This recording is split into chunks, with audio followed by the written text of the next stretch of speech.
situ di sini. Mana nih? Bang. Nggak situ di situ di ujung siapa? Si nggak. Si Don itu mana bangkunya? Itu udah. Ini bang, agak kiri bang. Lihat sini dong bang, lihat sini bang. Mantap. Top. Itu berapa kilo bang? 15 miliar. Oh, iya bang. Emangnya gua raspan. Oke, selamat malam semuanya rekan media. Terima kasih atas kesabarannya menunggu. Saya sudah kesakitan karena saya baru pulang operasi saraf kejepit dari Singapura. Nanti saya akan ceritakan kenapa saya mau ikut dalam kasus ini. Walaupun klien saya membelu dan hampir semua konglomerat saya yang pegang. Ya. Yang pertama, benar bahwa hari ini Pak Febri sudah tanda tangani surat kuasa. Ya. Iya. Ada 2 tim kuasa hukum nanti saya kasih tahu. Ini jadi tanda tangan beliau hari ini tanggalnya. Ya. Kiri. Majuin ke depan. Bentar. Tengah.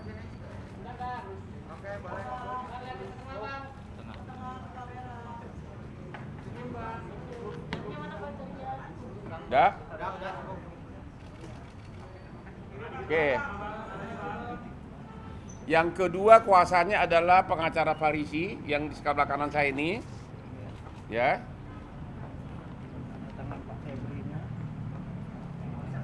Jadi ada 2 tim pengacara. Yang sebelah kiri adalah asisten saya. Indra, Siombing. Lupa gua namamu karena kau nggak kaya. Ya. Yang di sebelah kanan Anda sudah tahu adalah pengacaranya Don King, Don Ritno, yaitu Handika. Saya bawa ke sini karena ada beberapa hal pertanyaan yang dia yang berhak menjawab. Oke. Hari ini sudah di BAP. Tadi dari jam berapa tadi? Jam 10. 9. Dari jam 9 sampai baru selesai. Ada 18 pertanyaan. 18 pertanyaannya sudah dijawab dengan baik dan kesimpulannya tidak ada penahanan. Diperiksa sebagai tersangka dan tidak ada penahanan hari ini. 18 pertanyaan. 18 pertanyaan. Oke. Hari ini hanya sebatas kepada kasus PT Asabri. Jadi sebagaimana ketahui ada 3 kasus, ya. Kasus pertama adalah PT Asabri. Kasus kedua adalah kasus blackout di Sumatera. Kasus ketiga adalah menyangkut PT Krakatau Steel. Hari ini baru 1. Ya. Ya, ada 18 pertanyaan yang pada dasarnya adalah 1 menyangkut mengenai apakah benar Tan Kian dia tahu memberikan uang 50M lebih. Jawabannya tidak, ya. Itu yang pertama. Yang jelas menyangkut duit tidak ada, ya. Yang kedua adalah menyangkut tempat usaha apa namanya? Deklan.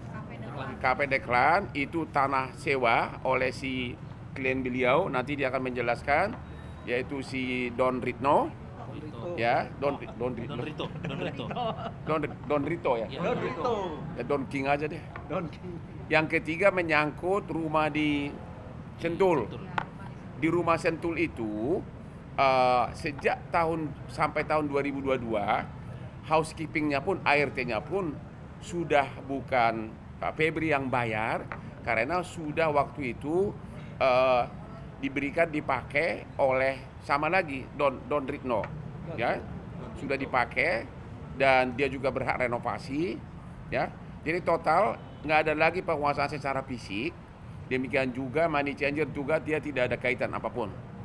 Jadi baik mengenai renovasi kenapa ada tempat uang di resto maupun di Sentul dia tidak tahu menahu. Karena contoh menyangkut rumah di Sentul itu kan kalau renovasi memang sejak tahun 2022 sudah dibawa penguasaan pengelolaan dari Don Ritno kliennya beliau dan renovasi kecil-kecil di dalam kan ya tidak diketahui oleh Pak Febri. Ya. Jadi semua terbantahkan. menyangkut itu. Semua disangkal. Oke. Ada pertanyaan begini. Katanya Tan Kian yang juga teman dekat saya katanya memberikan 50 M lebih ya. Ya, 5 Ya, artinya berarti diakui sebagai pemberi suap. Ya, kalau pertanyaannya kenapa si Tan Kian sampai sekarang belum jadi tersangka? Ya. Kenapa langsung loncat kepada penerima suap? Anda kan keanehan pertama. Ya. Tidak, sampai sekarang belum. Ya. Berarti ada sesuatu yang dikejar, yang penting sasaran tembak dapat dulu. Ya, itu. Sampai sekarang belum. Yang kedua, kan pertanyaannya kan, kenapa Tan Kian itu bukan sebagai tersangka? Gini loh. Kasus dari Asabri itu sudah mulai jauh sebelum Pak Febri jadi Jampitsus. Dia belum Jampitsus waktu itu. Ya. Kasus Asabri itu sudah maju ke pengadilan bulan Agustus 2021 dan diputus oleh Pengadilan Tipikor Jakarta di tanggal 4 Januari 2022 di mana Jampitsus juga belum Pak Febri. Padahal untuk penentuan final decision tersangka itu adalah Jampitsus. Ya. Ya, jadi belum ya, oke. Beliau baru jadi Jampitsus pada tanggal 22 Januari 2022. Itu satu poinnya. Ya. Poin kedua, itu kan persidangan dari mulai tingkat pengadilan negeri, tingkat pengadilan tinggi, kasasi sampai PK. Ya. Sudah 6 hakim sama 6 hakim agung, 12. Dan dalam persidangan Tan Kian adalah sebagai saksi fakta. Tidak pernah ada pertanyaan dari saksi, dari hakim, kenapa bukan sebagai tersangka. Dan putusannya sudah ingkrah. Ya, sudah final. Ya. Jadi berarti 12 hakim tidak pernah mempersoalkan status daripada Tan Kian sebagai hanya sebagai saksi. Jadi udah satu, kalau dia pemberi suap, kenapa bukan sebagai tersangka sekarang? Kenapa yang malah Jampitsus yang begitu jabatan tinggi dalam PNKU langsung jadi tersangka? Yang kedua, sidang sampai PK sudah 12 hakim pokok perkaranya dia tidak pernah tidak ada persoalan mengenai bahwa dia sebagai saksi murni. Oke. Yang ketiga, putusan dari Asabri, putusan pengadilan PK sudah dilaksanakan, sudah ingkrah, bahkan dari 22 triliun kerugian sudah dilelang, sudah kembali ke negara 12 triliun lebih. Sudah kembali ke negara 12 triliun lebih. Tidak ada juga pertanyaan soal Tan Kian. Ya. Jadi asetnya bahkan masih banyak lagi yang mau dilelang. Sehingga kalau ada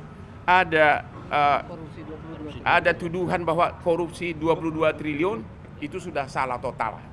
Karena sudah dilelang, sudah kembali ke kas negara 12 triliun lebih. Itu kesalahan ketiga. Udah 3 ya. Oke. Sekarang mengenai apa kaitan dari Tan Kian. Ternyata Tan Kian itu nggak ada kaitannya apapun dengan Asabrinya. Dia tidak ikut menikmati fasilitas apapun, preminya tidak ada. Ingat itu. Yang ada adalah salah satu terdakwa dalam kasus Asabri yaitu Beni Cokro punya tanah. Dia bikin KSO, kerjasama operasi dengan Tan Kian. Jadi kerjasama loh. Soal ini tanah bukannya tanahnya Asabri, tapi tanahnya Bencok pribadi. Soal duitnya dari mana kita nggak tahu. Hanya itu kerjasama operasi. Tapi itu tanah itu pun sudah diambil oleh kejaksaan, bahkan sudah dalam proses lelang. Sudah 12 Juli kapan, tapi harga belum cocok. 12 Juli sudah mau dilelang itu. Artinya 1 perak pun uang dari Asabri tidak dinikmati oleh Tan Kian. Udah 4 ya? Ya, udah 4. Jadi bahwa memakai alasan Tan Kian sebagai alasan bahwa dengan tidak dipakai ditetapkan sebagai tersangka maka Jampitsus ini yang salah, itu salah total. Dari segi korupsi pun tidak ada, karena tidak ada satupun harta Asabri yang dinikmati oleh Tan Kian, dan juga tanah yang ada kerjasama operasional mau bangun apa, tanahnya udah disita kejaksaan, sudah proses lelang, artinya zero, tidak ada harta daripada Asabri yang diambil oleh Tan Kian yang merugikan keuangan negara. Sehingga apakah benar ada atau tidak Tan Kian kasih duit ke siapapun, itu swasta sama swasta, dan memang Pak Febri mengatakan no, tidak ada. Dan sampai hari ini Tan Kian belum jadi tersangka. Jadi bagaimana bisa pemberi suap bukan tersangka, sedangkan pejabat tinggi penegak hukum yang dibanggakan oleh Bapak Prabowo, ya nanti saya cerita kenapa saya mau ikutan di sini, langsung dijadikan tersangka. Lemari besinya aja belum dibuka sudah diviralkan. Bayangkan coba, lemari besinya aja belum terbuka sudah diviralkan. Walaupun itu bukan punya Pak Febri. Entar dulu, ya saya kebetulan nonton, saya waktu itu sudah mau masuk opname di rumah sakit jadi saya nonton di sana. Kalau di situ saya belum apa-apa, belum masih relax gitu. Ya. Sekarang saya mau tanya kepada kalian, ini jelas-jelas sudah KUHP yang baru yang dibikin oleh DPR, bahkan KUHP zaman Belanda pun sudah nggak ada artinya sama sekali, total. Jadi nggak ada gunanya lagi belajar KUHP, nggak ada belajar lagi gunanya hukum acara. Langsung ditargetkan, divideokan, tukang kunci pun gayanya pun, cara mutarnya pun langsung diviralkan. Anda bisa tahu apa yang terjadi. Kira-kira itu sepanjang menyangkut. Jadi ada 4 tadi ya, mudah-mudahan anak-anak sekalian sudah mencatat ya. Empat dari segi hukum tidak ada alasan untuk menetapkan Febri sebagai tersangka. Ya. Sementara itu nanti juga ditanya rekan saya pengacara, ada tambahan nggak? Silakan. Baru kita ya, silakan. Sebenarnya kalau di dalam perkara ini gini, ini perkara Pak Farisi namanya. Saya Pak Farisi ya, salah satu pengacara Pak Febri. Ini perkara berbingkai. Berbingkai itu artinya apa? Artinya ini mempersoalkan kewenangan Pak Febri pada saat dibilang katanya pada saat Jampitsus. Oke ya, itu bingkainya yang dipersoalkan di sana. Nah sekarang dalam bingkai itu dia katanya menerima suap. Suap itu syaratnya harus ada penyuap baru bisa dijadikan tersangka. Dan syarat lainnya adalah ada kewajiban yang tidak dilaksanakan. Sampai dengan saat ini kami mau tahu kewajiban apa yang tidak dilaksanakan Pak Febri tidak terlihat. Sehingga terjadi dia menerima suap. Poin yuridisnya itu, kalau kami lihatnya yuridis ya, gitu ya. Nah, kalau hal-hal yang menyangkut masalah cara pandang segala macam, saya silakan. Saya nggak berani ngomong, saya hanya bisa yuridis. Kalau Anda berpikir bahwa wah ini ada framing artinya, itu silakan. Oke, jadi untuk meringkaskan ya sebelum tanya jawab khusus ini, satu kelemahan hukum pertama dari pihak penyidik sebelah sana adalah bahwa Febri tidak mengakui pernah menerima uang yang 50M plus. Kedua, juga yang kedua kalau benar Tan Kian adalah pemberi suap, kenapa nggak jadi tersangka? Kenapa langsung dikejar pejabat senior? Ya. Yang ketiga, tidak ada aset daripada Asabri yang dinikmati oleh Tan Kian karena adanya hanya aset di luar Asabri yang dianggap oleh JPU mungkin sebagai TPPU, yaitu tanah dikerjasamakan operasikan KSO dengan Tan Kian, tapi tanah itu pun sudah diambil, sudah dilelang tapi belum laku. Ya, apalagi dan mengenai keberadaan uang ya di 2 tempat itu beliau tidak tahu. Itu kira-kira inti poinnya. Dan yang paling fatal lagi, yang kelima, putus perkara ini sudah inkrah, sudah final jauh sebelum dia jadi Jampitsus. Dia Jampitsus akhir Januari 2022. Ini sudah disidik jauh sebelumnya, tahun 2021. Berarti penentuan siapa tersangka adalah Jampitsus pada waktu itu. Gitu. Kemudian sampai PN, PT, MA, kasasi tidak ada, dan Tan Kian juga hadir sebagai saksi fakta di persidangan. Tidak ada satupun yang mempersoalkan bahwa dia harusnya sebagai tersangka. Karena biasanya dalam pengalaman kita, kalau ada itu dalam pertimbangan hakim maka ditulis bahwa terbukti terdakwa bersama-sama dengan ini ada. Seperti kasus asistennya Nadiem disebutkan bersama-sama dengan siapa, ada. Ini tidak ada. Clean 100%. Karena sudah ada putusan pengadilan, maka putusan pengadilan harus dianggap benar. Itu adalah prinsip norma hukum. Itu kira-kira, silakan bertanya dulu soal. Wow. Pak, dari IDF Pak, ini kan beberapa waktu lalu Pak Febri telah mengakui bahwa rumah yang disentuh itu adalah memang rumahnya. Tapi terkait dengan isi dari Satu-satu. Iya, saya mau jawab, Nyong. Ya. Rumah itu dulunya adalah rumah mertuanya. Oke? Rumah mertuanya, tapi sudah lama dihibahkan ke cucu dari mertuanya. Jadi secara sertifikat itu bukan atas nama dari Febri. Itu ada buktinya. Itu di BAP tadi ditulis. Ya, itu rumah mertuanya. Kebetulan mertuanya marga Marbun. Satu marga dengan istri saya tercinta, Marbun, Buru Marbun. Nah, sudah dihibahkan itu ke cucu itu kan ada tadi. Iya, cucu.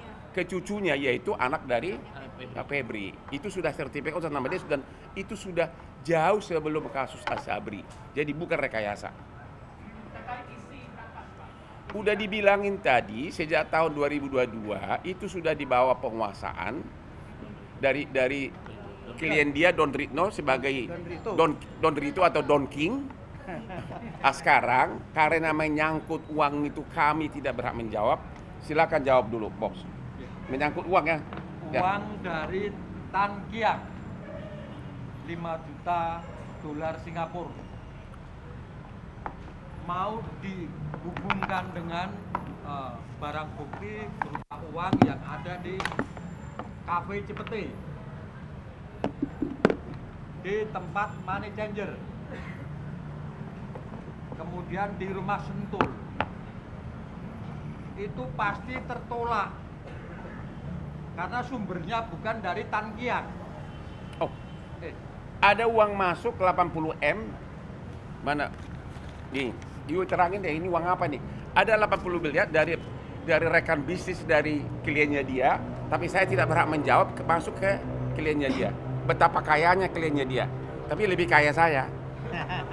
Jadi sekali lagi kami sampaikan, uang berupa dolar Singapura maupun dolar Amerika yang disita dari Cafe Cipete itu bersumber dari kerjasama dengan seorang pengusaha.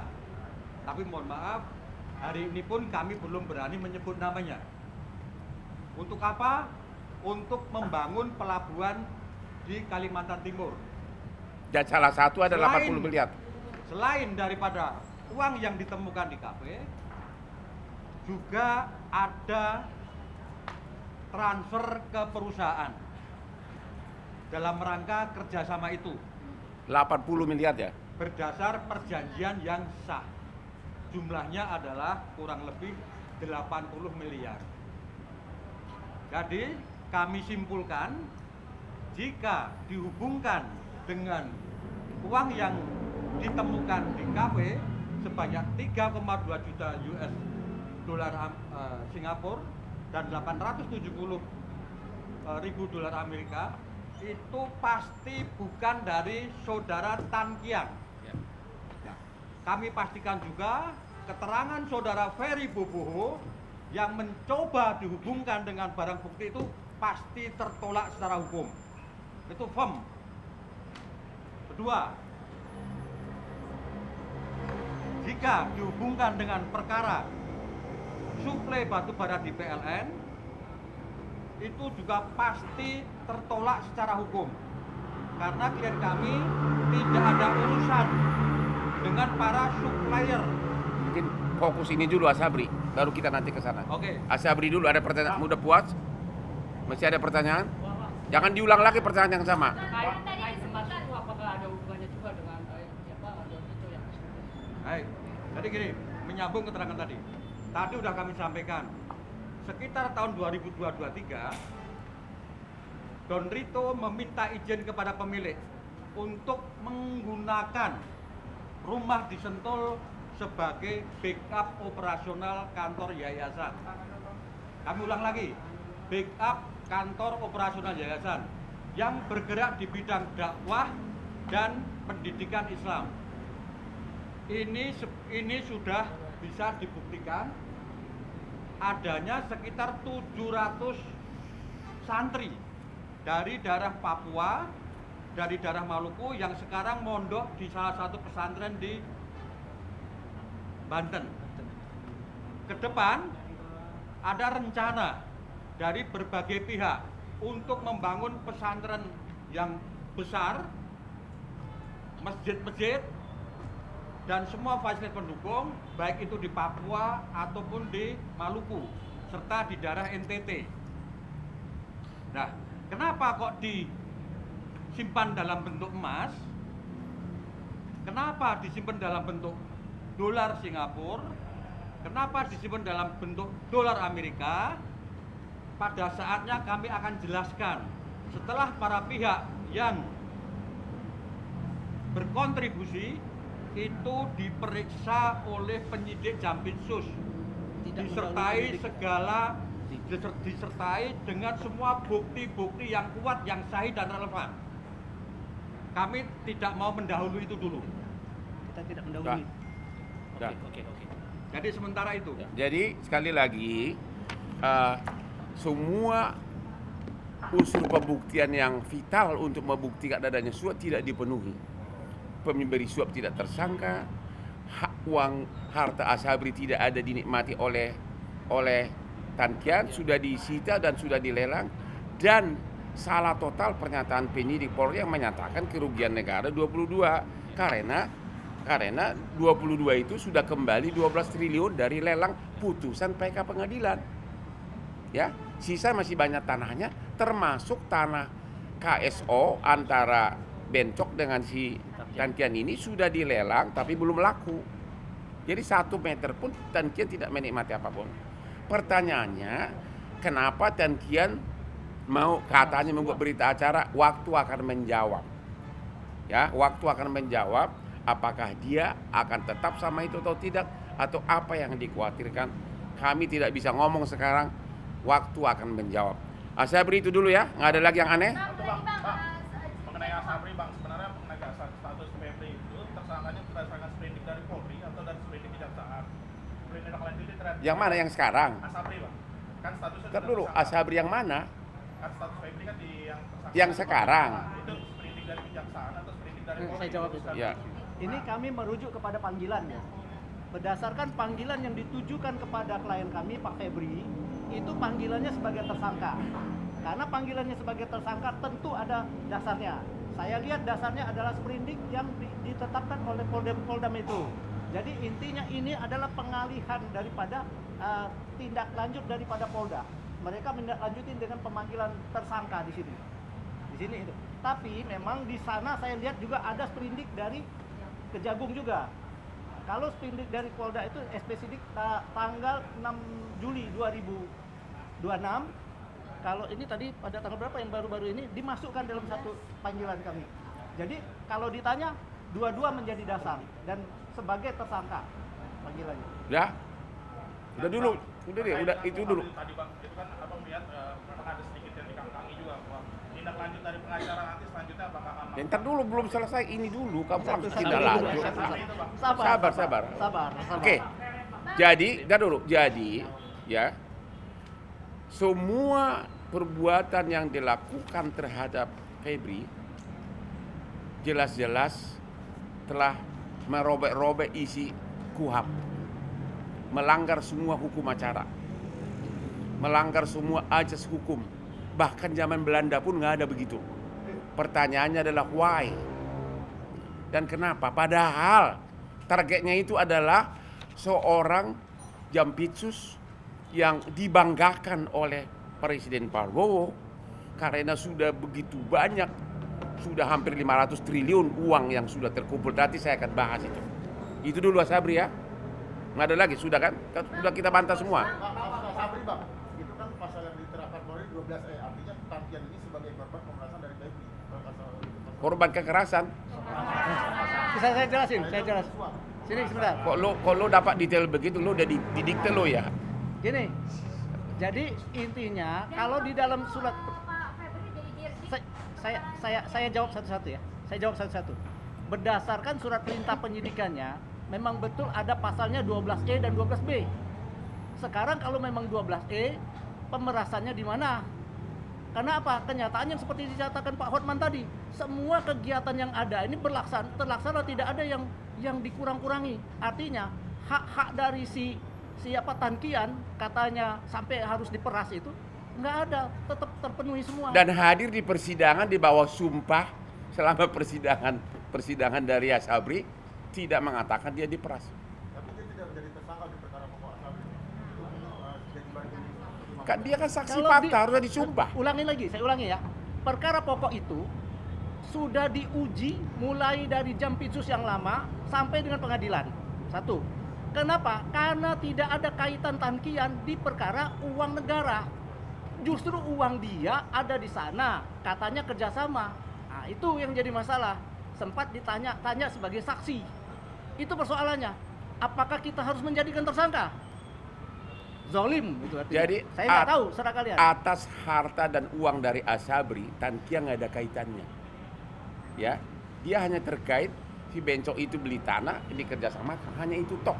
Dan itu sudah disita tanah itu. Jadi mengenai kerugian Asabri ini nggak ada kaitan. Itu hanya TPPU lanjutannya. Nambah Bang izin Pak. Ya. Bagaimana cara merasnya? Sementara fakta yang didalilkan, si Ferry memberikan uang kepada si Norman 5 juta, itu tidak betul. Itu adalah fitnah. Kedua, pihak karyawan money changer 7 orang pada saat mentalnya down diancam dengan pasal sumpah palsu kalau memberi keterangan palsu. Mereka menyatakan semua tidak ada uang 5 juta dolar masuk ke money changer. Itu yang pertama. Yang kedua, sekarang pertanyaannya adalah apa betul si Tankian pernah ketemu Pak Febri? Pak Febri menyatakan, "Weh, gua minta sekian." Fakta itu nggak ada. Tankian menyatakan nggak pernah ketemu Pak Febri. Kedua, si Pak Febri juga menyatakan tidak pernah menyuruh si Ferry Babi meminta uang ke Tankian. Jadi konstruksi pemerasannya adalah konstruksi yang fiktif. Ada jalur di tengah yang putus. Bagaimana supaya itu bisa seolah-olah berjalan mulus sampai diserahkan ke Kejaksaan Agung? Si Ferry Bobo tidak pernah di BAP sebagai saksi. Padahal dia adalah aktor utama. Yang kerok dia. Ahli fitnah. Bapak Bang lanjut. Hah? Apakah Pak Febri dikriminalisasi? Menurut kau gimana? Lu punya otak gak? Ya jawab dulu, menurut kau gimana? Kalau tiba-tiba, kita jangan main dulu. Kalau kau tiba-tiba digeledah rumah lu sampai celana-celana lu misalnya dipamerkan, itu tanpa diperiksa saksi apapun, itu namanya apa? Jawab sendiri. Nggak, jawab sendiri dulu. Itu apa? Itu belakangan, itu mendapatkan persetujuan belakangan mah gampang. Saya sudah 43 tahun pengacara. Itu didapatkan persetujuan belakangan. Sesudah disita dulu baru persetujuan. Siapa? Belum pernah diperiksa. Belum ada pemanggilan. Yuk, dari awal saya udah bilang, langsung sudah diviralkan, ditanya juga enggak, dipanggil juga enggak, sudah langsung. Bahkan dari mulai cara membuka, belum dibuka Udah videonya. mesinnya aja, lemari mesin, udah masuk video, udah nyampe ke Singapura, baru mau dibuka. Tadi tanpa diperiksa langsung ditetapkan sebagai Emang lu nggak tahu, emang itu dia, makanya. Apa? Apa? Apakah akan ada pra peradilan gitu? Sabar. Ada waktunya, oke? Tapi coba dulu pakai suara hatimu. Ya, ini Jampitsus loh. Bagaimana masyarakat biasa, Bagaimana masyarakat lemah, itulah salah satu kenapa Hotman Paris turun yang kliennya berjubel konglomerat. Mana mungkin saya mengharapkan uang dari Pak Febri, ya, itu nanti gua jelaskan kenapa saya mau di sini. Apa? Ada waktunya sudah suruh selesai. Apa? Kita sudah suruh selesai. Enggak, yang belum ada 2 lagi Pak, nggak bisa selesai. Sabar Pak, saya berwenang di sini. Yang kedua, itu satu ya. Yang kedua, biar jelas, Asabri selesai ya. Sekarang yang kedua soal itu dulu. Blackout, ini yang paling lelucon. PT yang jadi supplier batu bara yang dituduh terlibat itu, ternyata dia tidak supplier untuk Sumatera Utara. Ya, untuk Jawa Bali. Padahal blackout kan di Sumatera Utara dia untuk Bali dan Jawa. Ya terus apa kaitannya? Ngerti nggak? Suralaya. Ya nggak ada kaitannya apa? Bali dan Suralaya. Itu jelas-jelas itu paling parah lagi. Ya, dituduh. Dan kerugian 5 triliun dari mana? Orang cuma 2 malam belum pernah dihitung. Artinya PT yang dituduh katanya menyogok itu tidak ada kaitannya dengan suplai batu bara untuk Sumut. Dia adalah Bali dan Suralaya ya. Ya, itu paling fatalnya. Oke. Itu pun di situ yang memberikan sogok juga belum tersangka. Nggak ada tersangka. Halo Mas, nggak ada tersangka. Kemudian kasus ketiga yang kasus Krakatau Steel juga nggak ada tersangka. Itu adalah PT swasta yang punya hutang kepada anak perusahaan Krakatau Steel. Hutangnya masih ada, belum ada keuangan negara yang dirugikan. Jadi benar-benar nggak ada.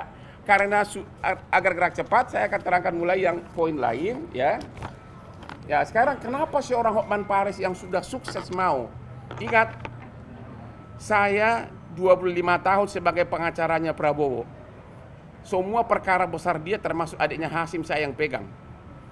Walaupun waktu dia menteri kehakiman, waktu Menhan pun saya sering diminta tanpa dibayar.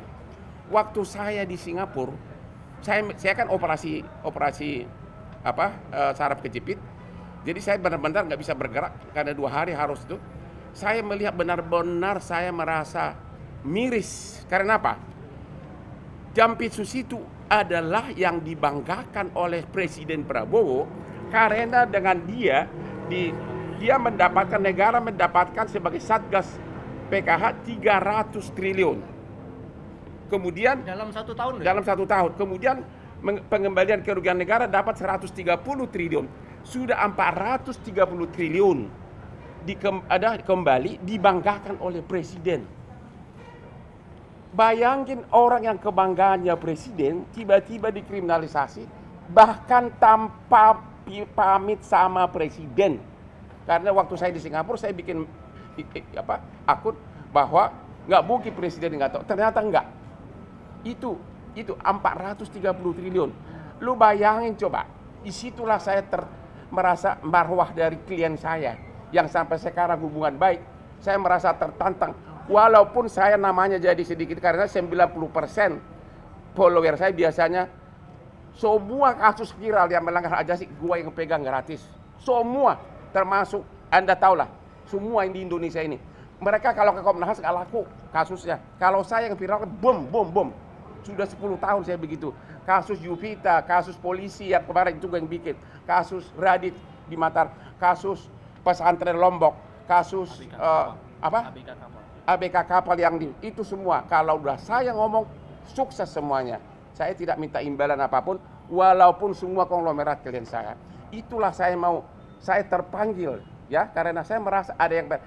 Dan yang kedua, beliau ini sekarang Jampitsus, lu tahu nggak transfer pricing itu?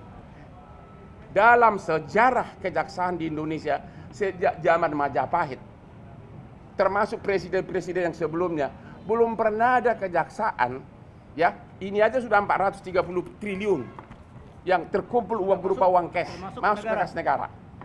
Apalagi dengan transfer pricing, lu tahu nggak ribuan triliun ruginya yang sedang diproses yang belum lagi yang nggak ketahuan karena zaman itu sudah berlangsung dari zaman presiden zaman dulu ya. Berarti banyak oligarki yang terapa di sini terganggu ya. Belum lagi kasus petrol ya, si R yang lagi di Malaysia, belum lagi kasus MBG segala macam. Jadi benar-benar dengan melakukan itu terhadap Jampitsus ini, mantan Jampitsus ini, benar-benar saya melihat kurang penghormatan terhadap Presiden Prabowo. Itulah alasannya saya terpanggil. Saya tidak mengharapkan uang dari Jampitsus ini karena saya tahu tidak mungkin dia bayar saya mahal. Saya bayarannya super mahal di Indonesia. Ya, itulah backgroundnya biar tahu.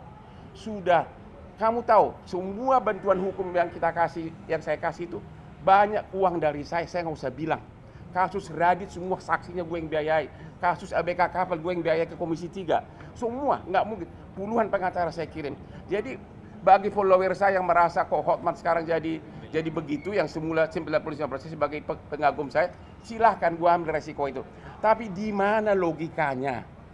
Seorang bawahannya presiden, ya, justru mentersangkakan, mempermalukan bawahan yang lain yang adalah kebanggaan presiden yang telah mengembalikan uang kepada negara 430 triliun cash. Dengan cara seperti ini. Dengan cara tanpa diperiksa saksi, langsung bung.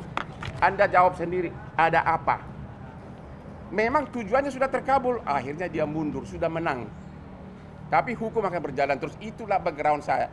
Saya tidak rela marwah Bapak Presiden yang adalah klien saya 25 tahun sama adiknya Hasim. Saya tidak rela karena saya seorang pengacara, saya bebas ngomong. Jangan tanya saya cari muka, saya tidak butuh uang-uang lagi, saya udah kaya raya. Ya, dan semua klien saya konglomerat tanya semuanya. Perkara bisnis di Singapura, semua gue yang pegang kalau dari Indonesia.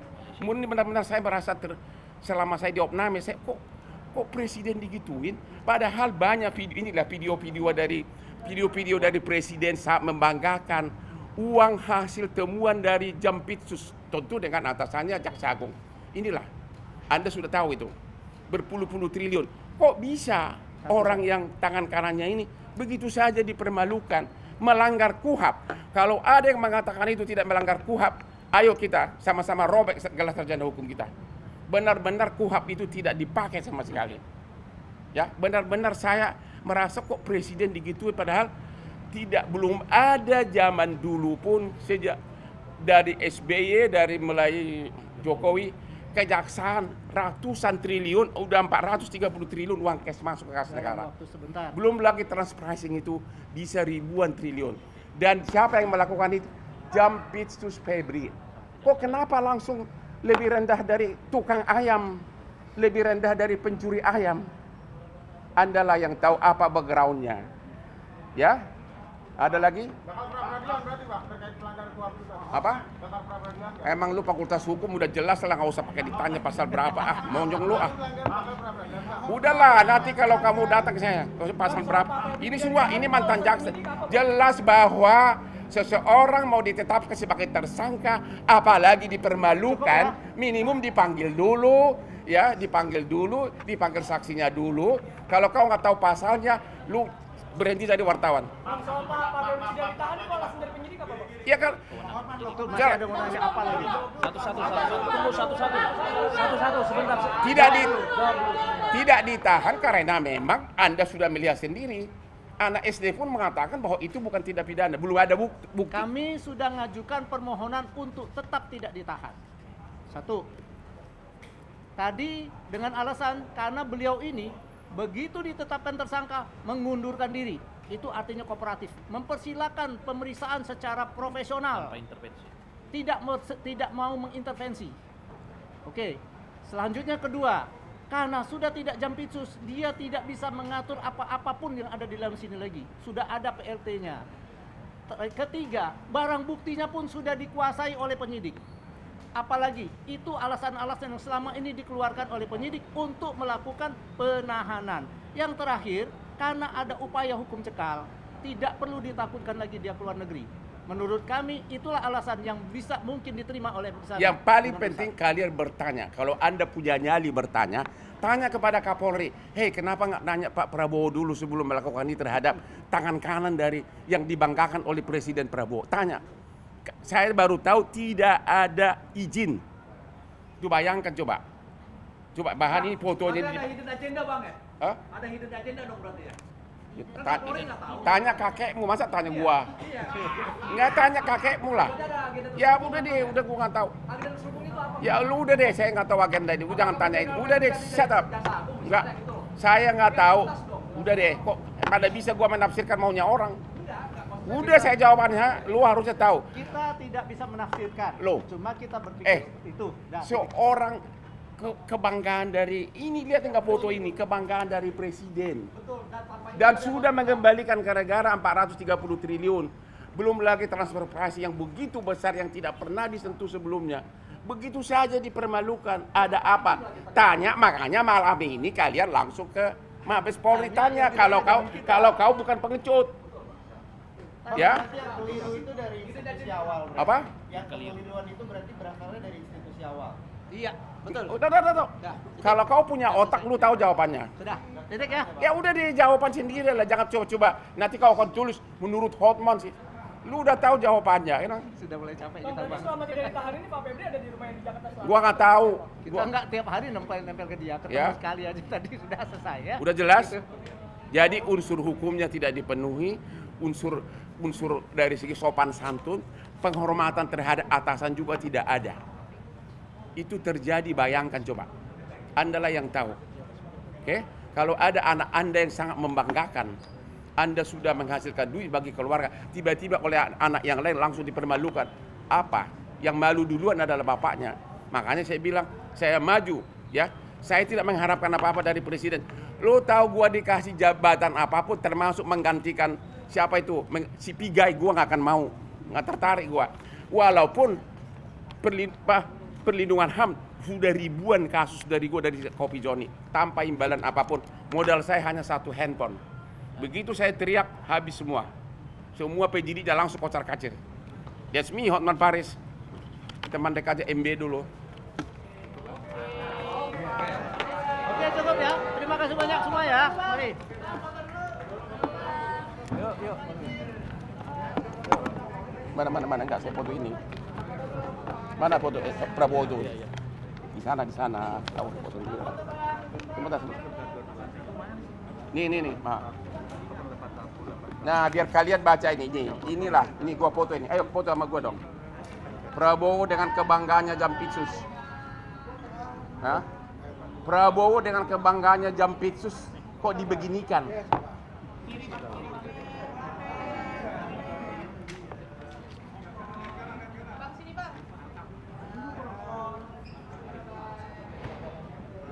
sini bang. Kiri bang. Sudah cukup? Dah. Sudah cukup, terima kasih semua ya. Oh, cukup. Ya.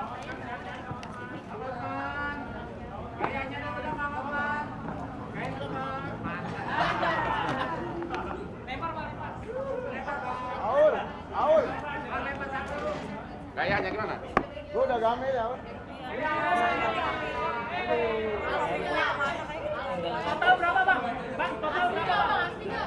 Bang, Jadi bilang kepada fans saya sudah jutaan, termasuk follower saya 10 juta, saya tidak mencari uang. Saya benar-benar